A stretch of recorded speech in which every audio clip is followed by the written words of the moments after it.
Choosing an engineering degree is the most challenging thing that a young STEM student has to face up to that point in their entire life. In the tens of thousands of comments that I get on this YouTube channel, about half of those are just about this: how to pick the right engineering major. The anxiety, the concern, the worry about picking the wrong thing is present in all of these comments. I understand it can be overwhelming. There's so many choices, and nowadays every student knows about the pain that is student loans, and so there's this fear of picking the wrong thing and regretting it, having to backpedal, being forced to go to grad school, being forced into a career that you don't even like, things like this. So if you feel this way, do not worry, you're not alone. It's a very common problem. And as vast as the internet is, there still is not that many pieces of good information about this, particularly because there's so many people who are trying to convince you that engineering isn't the way so they can sell you some course. Your teachers don't know, your guidance counselors don't know. So unless you have a parent or a family member as an engineer, it can be very challenging and isolating to be in this situation. And Shane Holmes and Matthew Tran definitely don't know. I made a response video recently to Shane's engineering degree tier list, and it's doing super well, which is mostly analyzing all the flaws in his video, and there's a lot. But in this video, now it's time for me to make my actual engineering degree tier list. So good thing you made it here. Today we're gonna go over the most important things when choosing a major, the reasons why certain engineering majors are good and others are not so great, and how you can even understand where interests and skill sets and passions may lie, and what type of engineering majors I think are future-proof. So this way you don't have to worry about this decision anymore and you can move on with your engineering journey. So in this video, we're going over the top 11 engineering majors in 2021 and beyond, and we're starting right now. Hey 1% Nation, I'm Jake Voorhees, and welcome back to the 1% Engineer Show, where we empower young engineers to rise to the top 1% of their career. So if this is you, make sure you hit the notification bell and subscribe. This is episode 137, so if you're new here, make sure you go and check out our other videos. See the links below for things like access to our Discord server, the free 1% Engineer Kit, a link to our IG page, and more. What type of engineering program do you want to do? Comment below. With that being said, let's get right into this video. This video is backed by data from the Bureau of Labor Statistics around salary information and the amount of engineers that exist in each sector right now, along with how many degrees are being awarded into the industry by an organization called ASEE, the American Society for Engineering Education. All right, we're going to start our list with biomedical engineering, number 11. We're starting with BME because we cannot possibly omit it from this list, but it just barely makes it, and this is why. Biomedical engineering is the application of engineering principles and design concepts to medicine and biology for healthcare purposes. This field seeks to close the gap between engineering and medicine, combining the design and problem-solving skills of engineering with medical biological sciences to advance healthcare solutions. Majoring in BME sounds like a good idea, and it's definitely a super cool industry. But based on what I'm about to show you, this is why it's last on the list. Let's start here. I just love this blog post from medicaldevicesgroup.net, and the article title is "Good Advice, Don't Major in Biomedical Engineering."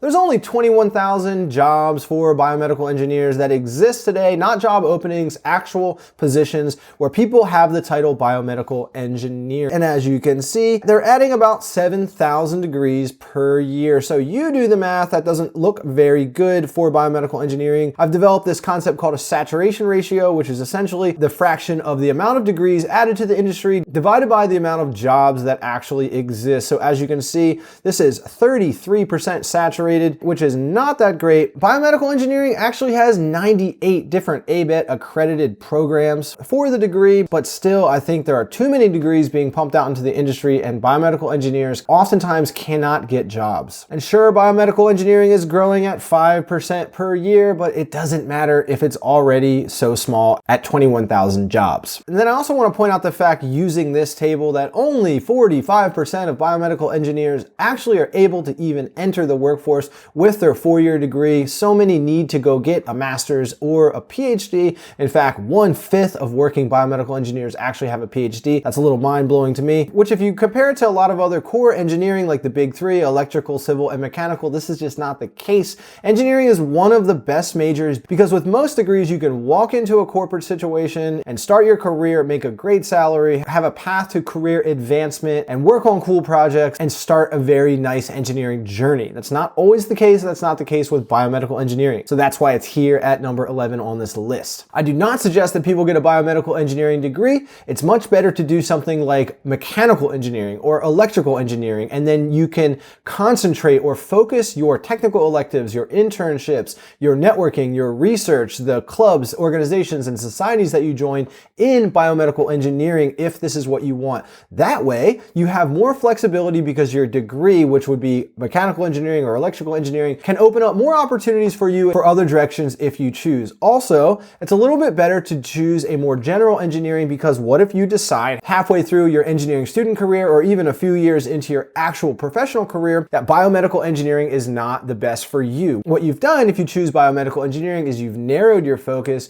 you've isolated yourself, and it's a little bit more challenging to backpedal. You're going to see that theme here today, guys, is that I'm a big proponent of larger core engineering groups like civil, mechanical, electrical. The more jobs that exist, the better I think it is for those majors, and that does not include BME, so it's number 11. Next on the list is chemical engineering. So first of all, chemical engineers work in manufacturing, pharmaceuticals, healthcare, design and construction, pulp and paper, petrochemicals, food processing, specialty chemicals, microelectronics, electronic and advanced materials, polymers, business services, biotechnology. You get the point. You can do almost anything with a chemical engineering degree. It's entirely flexible, it's entirely broad, but I still don't think it's a great type of engineering. Also, it's considered one of the most challenging engineering majors you can possibly get. Chemistry and chemical engineering, if you look at the most challenging majors on lots of different queries, commonly sits at number 2, number 3 of the lowest GPAs in university. And if you take a look at this saturation ratio, there's only 32,000 chemical engineering jobs in America right now, and last year there were over 11,000 degrees awarded for that industry. This ratio is even worse than biomedical engineering, so there's just so many degrees being added to a sector where it cannot possibly support the amount of jobs. So chemical engineering graduates are forced to step outside of chemical engineering roles,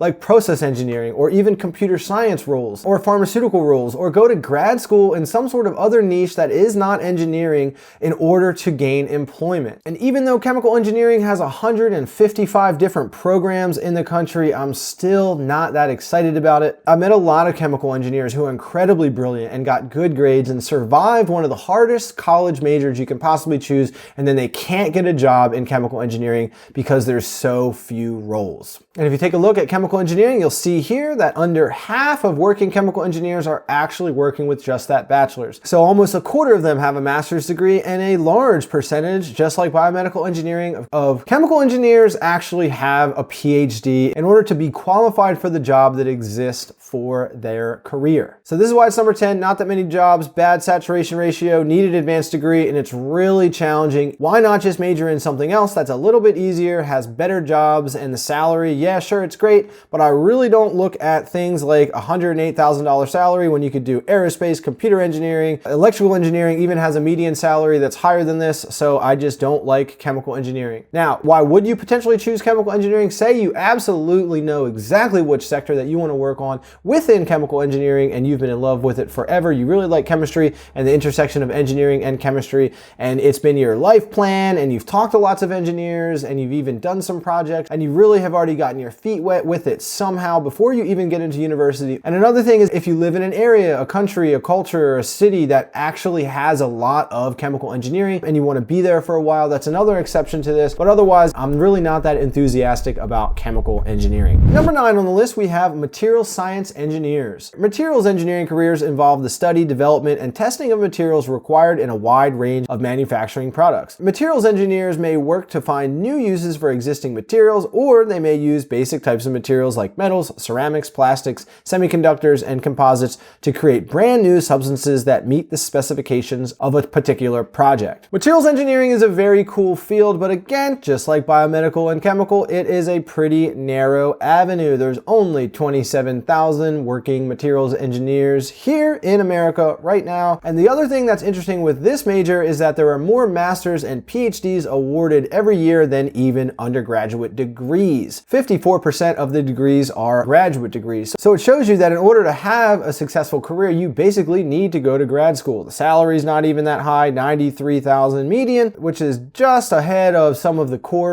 big three. So I'm just not a big fan of it. What type of person might be interested in materials engineering? I have a friend he went on to get his PhD in this field, and he works on really cool things like aerospace engineering, composite surfaces, and it's really cool. But again, you could end up doing that with a standard mechanical engineering degree or something that doesn't absolutely require you to go get your master's or your PhD. So it's an okay major, but here it sits at number 9 on the list. Next up, we have environmental engineering. Environmental engineering takes from broad scientific topics like chemistry, biology, ecology, geology, hydraulics, hydrology, microbiology, and mathematics to create solutions that will protect and also improve the health of living organisms and improve the quality of our environment. Environmental engineering is a subdiscipline of both civil engineering and chemical engineering. So here we are finally at an engineering sector that has over 50,000 jobs. Environmental engineering is 9th on the list with the amount of total jobs in an engineering sector. There's only 70 programs that are actually environmental engineering in America, but one thing that's interesting here is that oftentimes, just like my degree, you will see civil and environmental engineering combined together in the actual major. So that's why there's only 70. And besides that, the only thing with environmental engineering is that there are a lot of people who are going back to school and getting graduate degrees in comparison to the amount of undergrads. About 47% of the degrees that are awarded every year are graduate degrees. So you might be asking yourself, how can it be that only about 2,400 environmental engineering degrees are awarded, but there's over 55,000 environmental engineers working today? And that's because a lot of chemical engineers end up sitting in environmental engineering roles.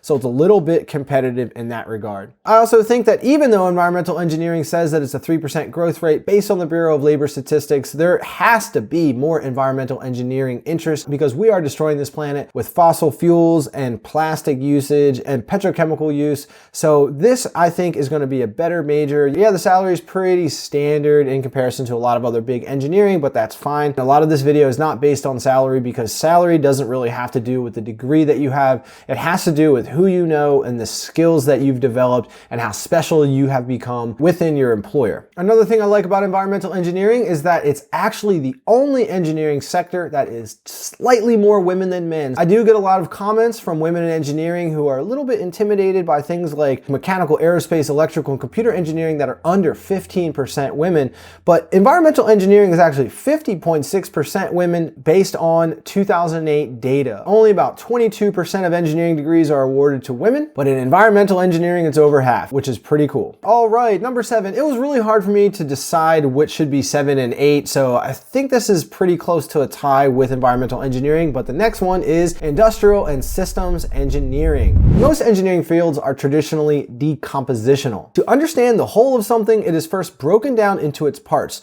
Once the parts are mastered, you then put them back together to create a better understanding of how to master the whole. The approach of industrial and systems engineering is the opposite. Any one part cannot be understood without the context of the entire system. Changes in one part of the system affect the whole system, and the role of a single part is to better serve the umbrella system entirely. Industrial engineering has the fastest growth rate of all the engineering degrees right now. Based on the Bureau of Labor Statistics, it's growing at 10% per year. And right now I have this thing that I call the big 3, which is electrical, civil, and mechanical engineering. And next year, industrial engineering will pass that 300,000 mark. So I guess I'm going to start saying the big 4. There's not that many programs for the amount of industrial engineers that exist, only 68 ABET accredited programs. And this is because lots of people who are in civil or mechanical engineering end up working in industrial engineering. So it's really not on a lot of engineers' radar. The pay is not fantastic. Again, pretty average, almost 90,000 for the median salary. And there's a lot of people who end up getting a master's degree in industrial engineering. It's not just because industrial engineering requires that you get a master's degree. I think it's mostly because someone gets a degree in either operations management or systems management or some other type of engineering, and they want to become a specialist in industrial engineering, so they go out and get their bachelor's degree. Because it is so different and has a system-wide approach, there's other types of skills that are more relevant in industrial engineering, like communication. You deal with a lot of human factors. You have a lot of operations management and just things that are present within industrial engineering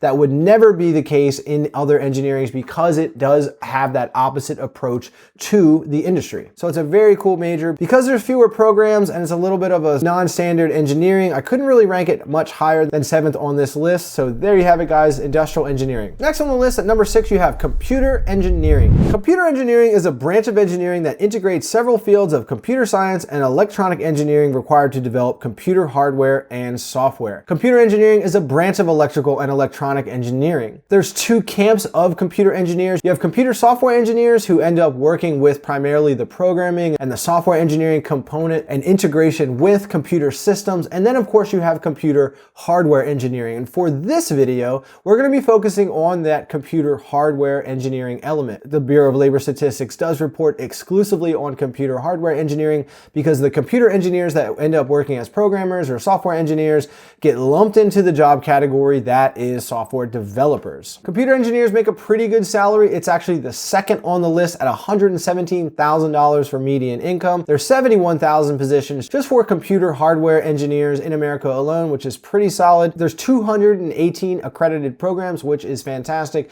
And those programs are not the programs that are electrical and computer engineering, which is incredibly common. Those are just computer engineering programs. It's only growing at about 2% per year. It's a little bit sluggish because there is this offset in hardware engineering being slowly overtaken by more and more momentum around software development, software engineering, and pure electrical engineering instead of the electronic side of things that is computer engineering. I really like it as a major because it's also one of the degrees where you could pursue a mechatronics career and work with mechatronic systems or robotics, which I get so many questions about robotics nowadays, guys. And the mechatronics video is doing pretty well on the channel, so check that out. We also have a What Do Computer Engineers video that's doing super well, so check out both of those after this video. All right, getting down to the top 5. Fifth on the list is aerospace engineering. Aerospace engineering is the primary field of engineering concerned with the development of aircraft and spacecraft. It has two major overlapping branches: aeronautical engineering, which is things within the atmosphere, and astronautical engineering, which is things in outer space. So I can say with absolute confidence that if I was going to repeat my engineering career, I would definitely do aerospace engineering. I am in love with SpaceX and Blue Origin and the moonshots and what all these rocket and space exploration companies are doing nowadays. We are definitely going to have a colony on the moon. We're definitely going to have a colony on Mars. We're definitely going to be mining asteroids one day. Go ahead and start reading about what becoming a galactic species looks like. We definitely have the capacity to colonize other planets and potentially even other solar systems. That's what, to me, where the most exciting things are headed in engineering. It's the third highest engineering salary at $116,000 for its median. Bureau of Labor Statistics only says a 3% growth rate, which is ridiculous, and it's wrong. If you look back at what they predicted for software development in the 2000s and the 2010s, they were always wrong. It did not say 22% growth like it does today. So we're going to see that increase. There's 66,000 jobs in aerospace engineering right now, which is not bad. Only 53 programs to major in aerospace engineering. That's also because a lot of mechanical engineers move into aerospace engineering careers and you don't have as many programs. The graduate school requirement or saturation ratio is not that bad. For every 3 undergraduate degrees awarded, there's someone who's getting their master's or PhD in this field. It also is rocket science at a certain level, so that's why there's a decent bit of master's and PhDs awarded here. So check out aerospace engineering if you find yourself captivated by aircraft, spacecraft, thermo and fluid dynamics, and if you are into SpaceX and if you're into the colonization of planetary systems, check out aerospace engineering for sure. All right, here we come to number 4, civil engineering. Civil engineering is what I studied in university, and that was the plan my entire life. Civil engineers work with any sort of infrastructure. There's 5 branches. You have structural, which is the primary, transportation, geotechnical, environmental, and then coastal and marine systems. So it's very broad. Civil engineers can work anywhere and with anything. And it sits here at number 4 because it is one of the big 3. There's only 3 types of engineering that have over 300,000 jobs, and civil engineering actually has more existing engineers employed than any other type of engineering at 329,000 roles. The growth rate is only 2% per year, but again, it has so many people employed, so I'm not too worried about that. There's 256 ABET accredited programs in America. Not that bad of a master's degree ratio. Only about 32% of degrees awarded are graduate degrees. And because of the sheer number of jobs, civil engineering sits at the top of this video at number 4. Not because I studied it. The median salary is not incredible at a little under $90,000 a year, but so is mechanical, industrial, environmental. You have a lot that just are shy of 90,000. The other thing I like about civil engineering is that it is actually recession proof, unlike a lot of sectors. All my civil engineering friends have said that even during COVID, civil engineering firms have been going sky high. This is because a lot of governments will subsidize infrastructure spending because it hires a lot of jobs and generates a a lot of money spending. So it is a pretty safe industry. Plus, we are never truly going to leave infrastructure behind. You have a lot of technological paradigm shifts in certain industries and things will go obsolete, but we are always going to need physical infrastructure like buildings and bridges and piping and utilities. And even if we start to go into outer space, we're going to need to build colonies on other planets. And so who do you think is going to do that? It will be civil engineers. So it's very safe for the future. You can work anywhere you want. And if you invest your career in things like BIM, building information modeling, you can stand out from other people and have a cool career. Plus, there's a lot of little tiny niches within civil engineering that you can have a sweet, awesome career. I want to give a shout out to my buddy Grant Waldy, who's a bridge inspector. That's an example of something that's super duper cool. He climbs the tallest bridges all over North America, flies all over the place to find these, writes reports, and basically runs his own business unit for the company that he works for. I chose civil because of its integration to technology within traffic, intelligent transportation systems, drones, connected vehicles, and things like that. So it's a very cool career. I'm very optimistic about its future, and that's why it sits at the number 4 spot on this list. Next up, number 3, mechanical engineering. Mechanical engineering is an engineering branch that combines engineering physics and mathematics principles with materials science to design, analyze, manufacture, and maintain mechanical systems. It is one of the oldest and pretty much the primary bracket of engineering. If you're not sure what type of engineering you should do because you love everything, or you're just sort of more a generalist in engineering, then mechanical engineering is the way to go for you. You can literally work anywhere you want and in any sector that you choose. It's even more flexible than civil engineering in the sense that every single company that builds something or makes something or generates a product has to have mechanical engineers. My biggest video on this channel, nearly 500,000 views, is what do mechanical engineers do? And it goes over a bunch of industries where you can work, and the list is incredibly vast. How do you know if you want to do mechanical versus civil engineering? This part is pretty straightforward to me. If you like to tinker and build things with your hands that have components, like work with engines or do models, and you like the concept of designing individual parts, then mechanical engineering is for you. Civil engineers are more attracted to building structures like forts and Legos, even digital ecosystems like SimCity. That's what I did when I was a kid. I didn't take apart things and put them back together. I built stuff,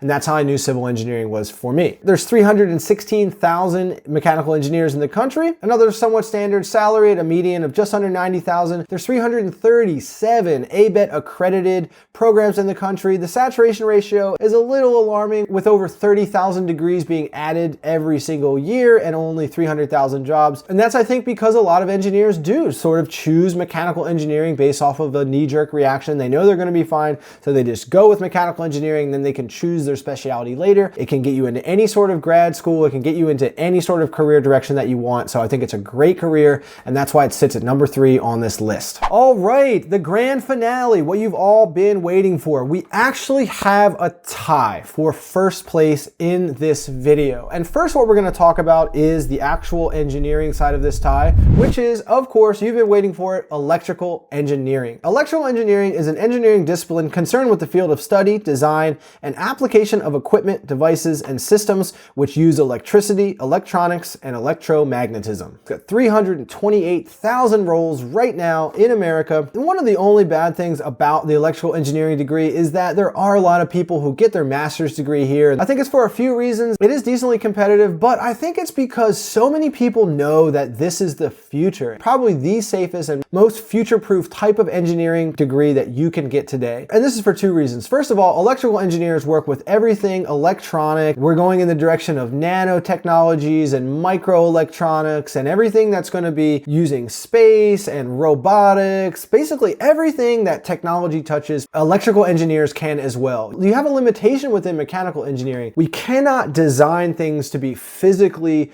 smaller and smaller and smaller, but within electricity and electrical circuitry, there is less of a barrier and is less of a limitation here. Because of this element, it becomes very theoretical. You cannot see electricity. You cannot see magnetism. And for that reason, the types of mathematics that electrical engineers have to take is more challenging. There's more math and more theoretical mathematics in electrical engineering than any other type of engineering. This is why the salary is a little bit higher, because it's considerably more challenging. Another reason why electrical engineering sits at a tie for first in this video is because of its attachment to programming. Electrical engineers have to be sophisticated programmers. You cannot avoid coding and becoming essentially halfway a computer scientist within electrical engineering. It's impossible. And as you know, computer science, programming, coding, whatever you want to call it, guys, is continuing to grow and has lots of opportunities for the future. Just like mechanical engineering, electrical engineers can work in pretty much any sector, and lots of electrical engineers go on to work as software engineers and computer scientists and data scientists. You can do anything you want with this degree, and that's why it's tied for first. Electrical engineering is my #1 choice for engineering today. And finally, the absolute last degree that we're going to talk about on this list is actually computer science. I know, a lot of you are going to be shocked that it's tied for first on this list, but I know some of you are going to react like, what is computer science doing tied at first within an engineering degree tier video? And the reason for that is that there are actually 283 ABET accredited computer science programs in America. That's right. A computer science degree by the International Authority on Deeming Your Program Eligible for the Professional Engineering Exam considers 283 programs within computer science to be worthy of being a professional engineer. This is why computer science sits here. And it's tied for first because it has a 22% growth rate. That's more than double the fastest engineering degree growth rate, which is industrial engineering. And the median salary is $107,000 a year, with 1.46 million jobs in computer development in America right now. Not all of those are engineers, of course not. Not all of those are computer scientists. Some of those are data analysts, people working in machine learning, all types of coders and programmers. But this, to me, is the distinction between just being a coder and a programmer and being potentially an engineer. What's different, might you ask? Software engineers, they make software, design software, build software. You can be a programmer, a coder, a data scientist your entire life and not actually make a new piece of software or build a computer program. And this is why computer science, again, because of the ABET accreditation backing, is on this list. Where's software engineering, might you add? Well, there's only 30 software engineering ABET accredited programs in the country compared to 283 computer science. And if you look at the list and you go to ABET's website, there's a bunch of small niche programs, and all of the heavy hitting universities, they don't even offer software engineering. So software engineering gets a mention in this video, but not as a degree, not as a major choice. If you do a bunch of research about what all the software engineers in Silicon Valley and tech companies say about what you should study, they will tell you computer science, not software engineering. Computer science is more broad. Software engineering is a branch of computer science. Computer science is the study of computers and computing, as well as their theoretical and practical applications. Computer science applies the principles of mathematics, engineering, and logic to a plethora of functions, including algorithm formulation, software and hardware development, and artificial intelligence. Just like electrical and mechanical engineering, you can work in any field that you want with a computer science degree. Almost every company needs computer scientists today. So with such a rapid growth rate, with almost 1.5 million jobs, the median salary of $107,000, and 283 ABET accredited, meaning it's considered an engineering type of degree, computer science is tied with electrical engineering on this list, even though it doesn't have the word engineering in its degree title. I mean, take a look at the chart from the ASEE. There's 19,000 degrees that are within an engineering program in 2018. That's more degrees in a single engineering category than anyone else besides mechanical engineering. And even with such a high number as 19,000, that saturation ratio is only 1.3% because there's almost 1.5 million jobs in software development. And if you have a computer science degree, especially from an ABET accredited school, you could get any of them. So there you have it, guys. That's my engineering degree tier list, my top 11 types of engineering majors that you should look at in 2021 and beyond. What type of engineering program do you want to do? Comment below. If you want a little bit more information about what is right and wrong in terms of choosing an engineering degree, go check out my criticism of Shane Hummus's engineering degree tier list, because I tore it to pieces and ate hummus for breakfast. Thanks again for watching the 1% Engineer Show, guys. If you're a young engineer and you want to rise to the top 1% of your career, then make sure you hit the notification bell and subscribe. We have 137 episodes on this channel for your engineering success, so make sure you check out some of those, and we'll see you again in another video. Bye-bye.